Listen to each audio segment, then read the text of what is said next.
Good morning, friends. Time to get out here this morning and get back to looking at this little Datsun 720 again today. I think today we're going to put the carburetor on it, make a decision on how that fuel is going to hook up to this thing. Might get in and start tearing out the old rubber mats that are inside of it and get it ready to get bedlinered in there, and we'll see what else pops up.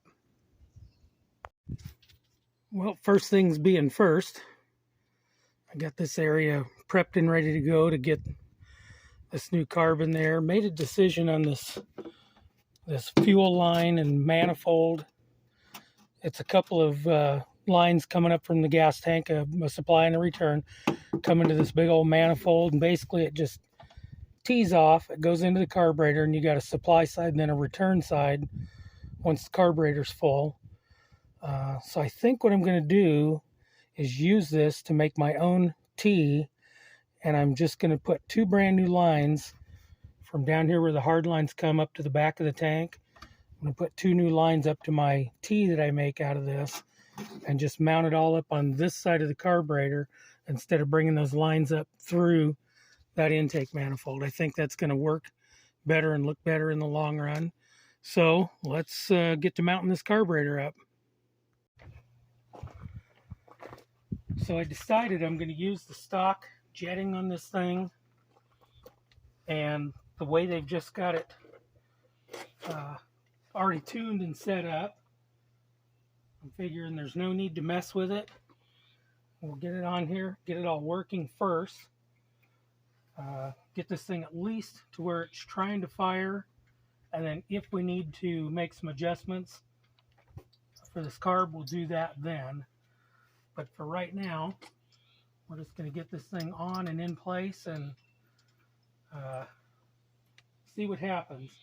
Definitely would like to see it and feel it fire, at least try to fire. So we'll see what we get out of it.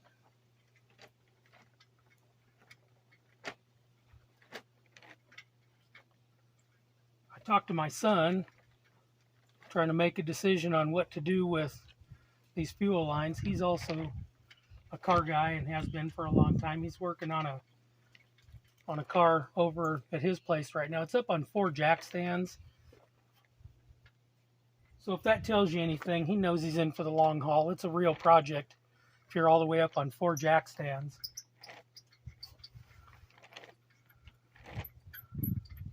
With these studs for mounting this carburetor coming out of this manifold are about 2 miles long. I don't know what they're expecting we're going to plug on to this thing for a carburetor, but good golly, what a pain in the anus that is. Got to thread down over about a 1/4 mile of stud to get down to it.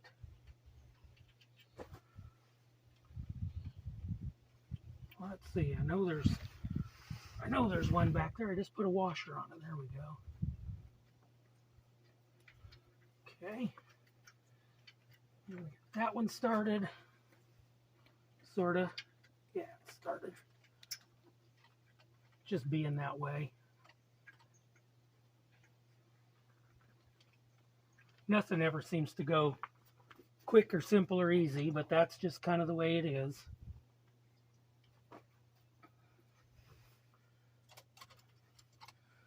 How are we going to get that back on there? Boy, oh boy, that's snug. Okay, I see where we're going.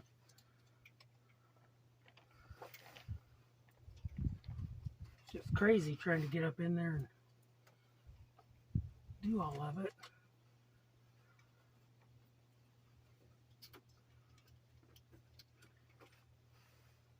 I can hear this thing winding up now. I got this linkage held wide open on it right now so that I can get this nut started back here, and just thinking about the way this thing will sound later on. Once it fires, not going to say if it fires, I'll say once it fires. Always be hopeful, always look on the bright side. Like we always taught our kids over the years though, hope for the best, plan for the worst, and you'll never be surprised by anything that way. Okay, all 4 of those are on there now. Let's see, I don't think that's going to do it. Looks like these were 13 millimeter. Figures something a little odd. And there's just no way to get a ratchet on these.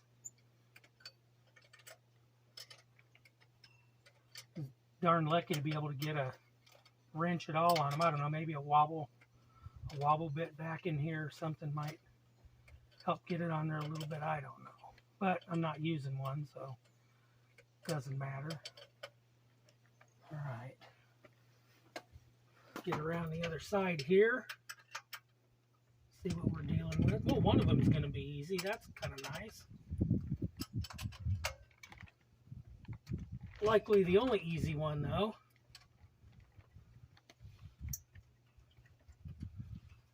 Keep spinning, just keep spinning. Isn't that what the little fish said in that one movie? Spinning, swimming, kind of all the same, I guess. All right. I don't know about the rest of you folks out there, but when that movie was out, my wife and I probably bought, I don't know, 5 or 6 copies of that DVD because the kids kept trying to play it on their own and destroyed it. Actually pulled a DVD player apart one time and there was 2 DVDs stacked up inside of it, and I didn't think you could do that, but those kids taught me something.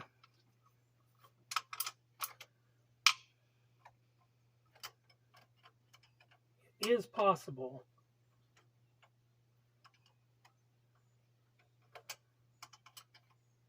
All right, almost got another one on here. Man, if I got to get back on here to replace the gasket, I am going to be less than happy because access getting onto these is just horrible. Everything's in just the wrong place. Let's see here. Oh my gosh. 1/8 of a turn at a time, I guess, you know, whatever works. Move the workbench back a little bit here so I can get in here a bit better. Well, that one needs a lot more. So at some point we're also going to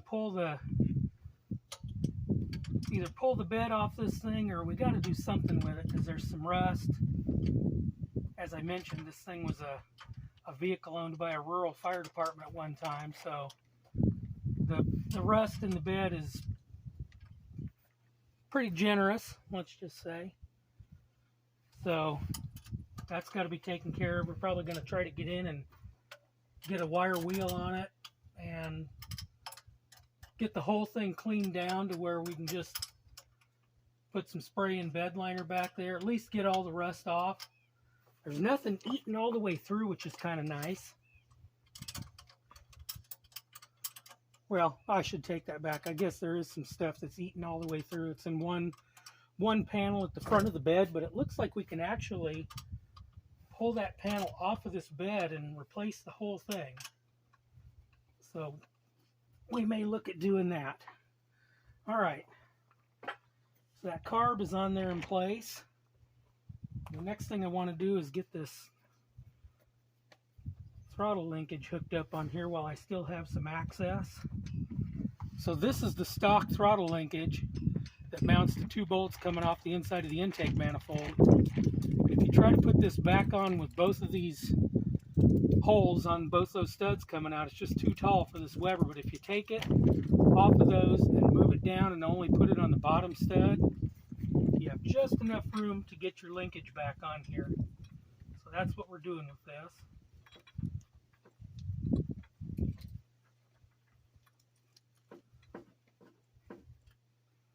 All right, let's get that snugged down. Make sure we're not hitting anything up here. And nope, we're clearing the choke housing. Nice. Okay. And now we got the stock throttle linkage here still to deal with. Open this up a little bit. And my gosh, it's almost impossible to see. Try to get it stuffed back onto this carburetor. That's not going to do it. I'm going to have to take a walk around the other side and look at it and get something in my eyes so I can see what the heck I'm dealing with before I try to just blindly get in there and put it in. Okay, yeah, I don't see a thing, so I'll just try to blindly put it in.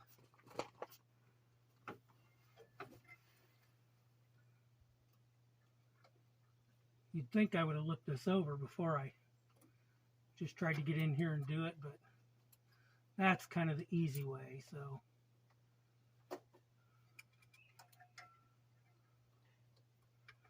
All right. There we go. So, I don't know if that's going to work or not. Let's see.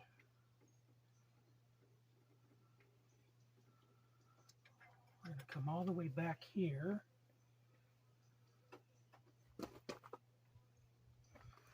Probably going to need to get somebody to get in there and step on the pedal for me so I can know for sure. So I think that's just going to be an adjustment at this point. So I'm going to kind of snug it up and just move on to the next thing. And then we'll adjust that as need be. So the next thing is this air cleaner that goes on here. They give you a little gasket for it. So we'll lay that on.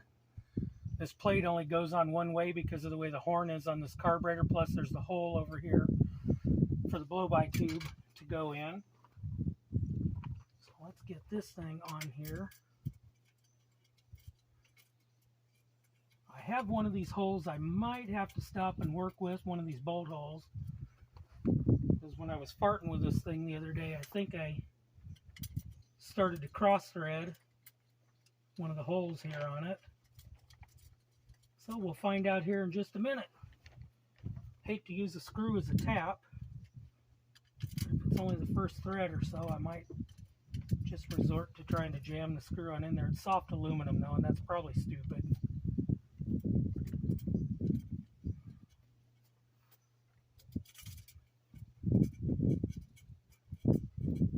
Wow, the bolts they give you for this just barely fit by this air horn on the carburetor. Alright, here's the one I think I started to cross thread. Oh no, that's going in there nice. Nothing to complain about. Good. Everything reaches. Let's get a wrench on these and snug them down. It's another one where you just can't quite get an open end or a box end wrench on there because they're so darn close to the carb horn. So we'll just spend a few minutes running bolts down, and we'll get that blow-by hose hooked up and in there. We'll get the air cleaner on this and probably mock up some fuel. There's already a fuel filter on this, which is back. The fuel filter for these is back on just right there where the fuel pump is. So you got a good filter back there. There's a sediment bowl on the pump also.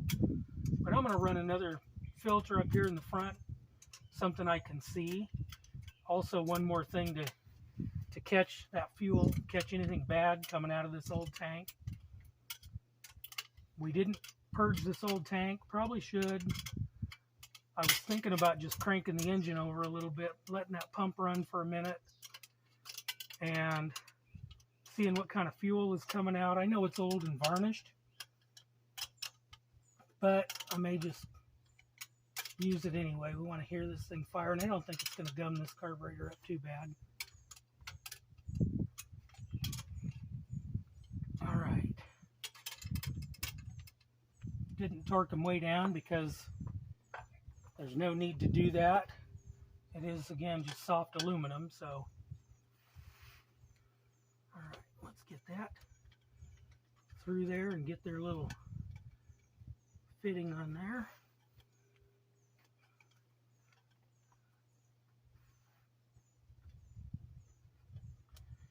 That just doesn't feel like it's sitting on there right. It doesn't look like it's sitting on there right. Let's come around the other side here and see.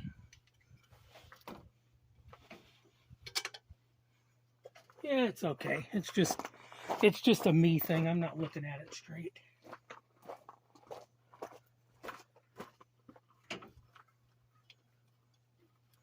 Oh, I remember this now.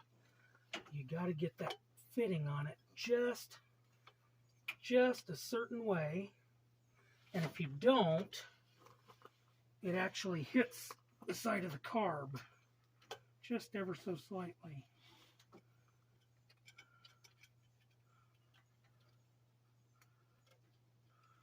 All right, crank that down using G.I. Joe's Kung Fu grip. That should be good enough on it. All right. And now for the easy part. They give you this really snazzy little filter with these. It's just metallic with paper on the inside, so it can possibly be cleaned. Who knows? So you lay that on there. You pop the top on. Then they give you a half dozen of these little metal clips that just clip in from both sides, theoretically, and hold that in place.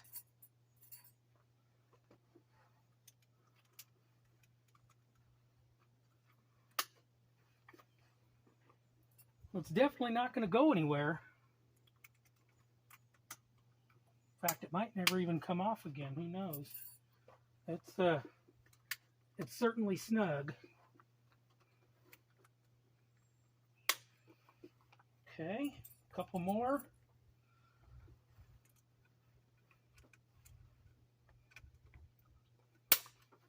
There we go. One more on the other side. Boy, that looks good.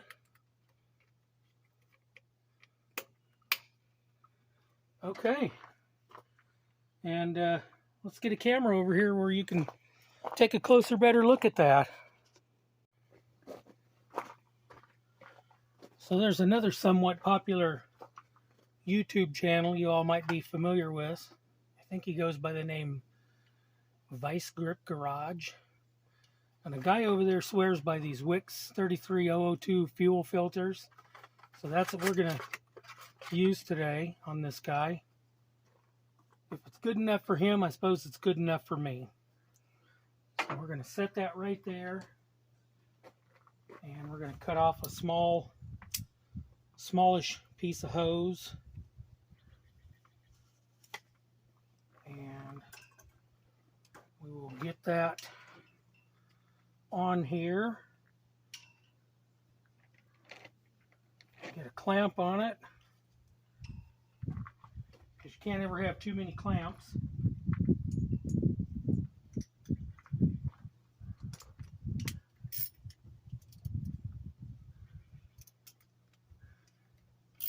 At least the clamp companies like to tell you that. Use more clamps. But it won't hurt. These lines fit pretty snug on all of these, so I doubt they're going to come loose, but you know, just never know. Give it some support so I don't twist the nipple off of the end of this poor filter. And let's get another clamp ready here.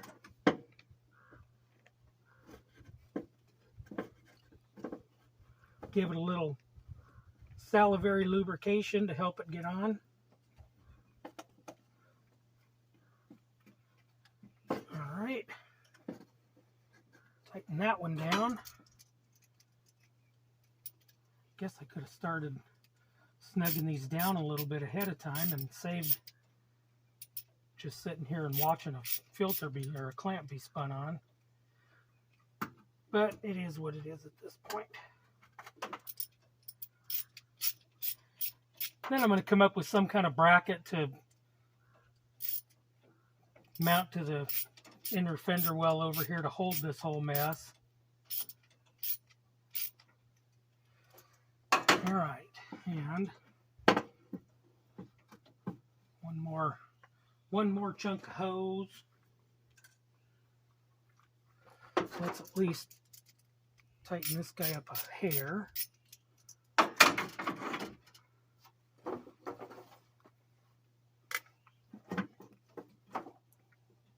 Get this started on there, slide a clamp on from the other side, since I don't want it in my way up here for what I'm doing right now. Get that hose on there all the way up on, just so when it needs to be taken off in a couple of years or whenever soon, or have that replaced. It's going to be a pain in the butt to get it off. Snug that one down. We'll support that plastic end on that fitting as well. Make sure that it doesn't snap off because of what I'm doing. And then we're going to need a little loop here because of the way this is all set up. Get the pocket knife back out. There we go. I'll take that. Oh, doesn't that knife need some sharpening? Holy smokes. That's what happens when you use them all the time. All right. Gonna leave kind of a big loop in it for now. That's all right. It's not gonna change anything.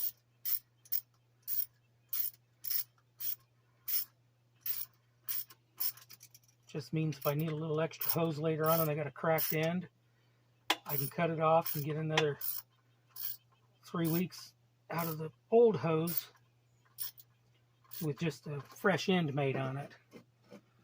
So that's what we got for right now. Let me get that camera over here and I'll show you that part too.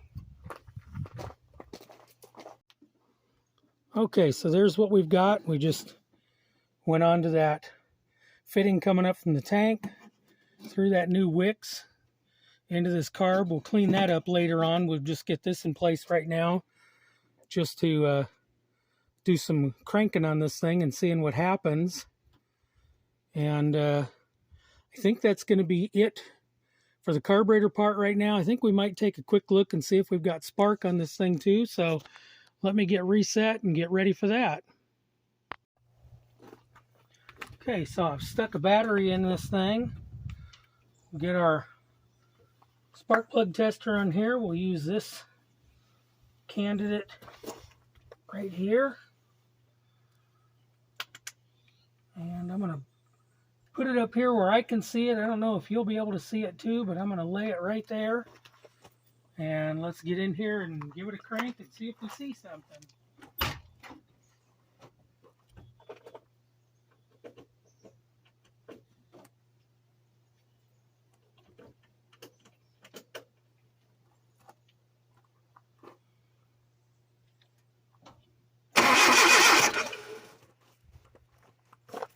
Alright, I can't see a darn thing from where I'm at in there, so I'm going to move it up this way a little bit. Hopefully that'll get it in my vision. Alright, let's see what we got.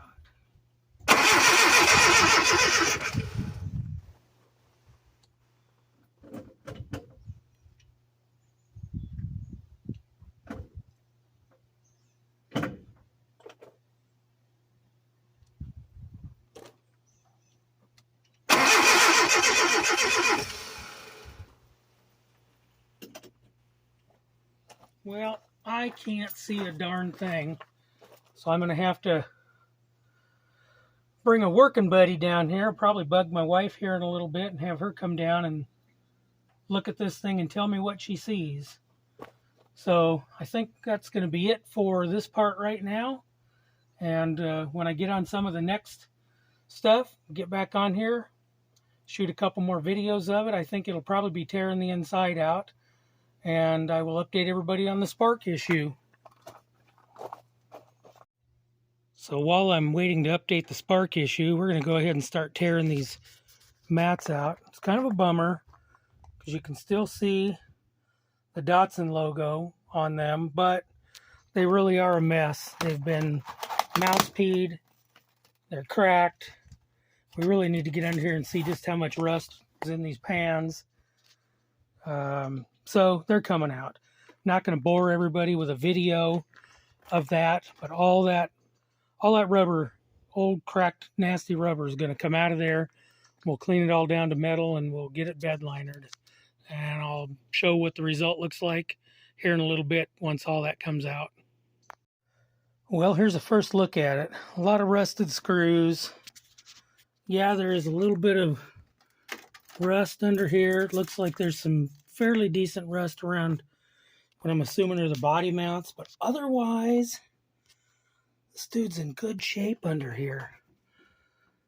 There's even some spots where the original interior coating came off as I was just pulling stuff up and vacuuming, but overall, it's just a lot of mouse garbage and dirt. Otherwise, not a lot of rust. So I think this is going to clean up pretty nice. And now I got to find those seats. I was told that like 90, 91, 92 Isuzu rodeo seats will fit this.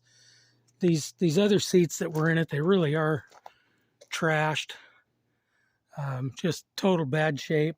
The little jump seat that was that's in the back seat, that can probably be fixed, can probably be recovered pretty simply. I think we can do that.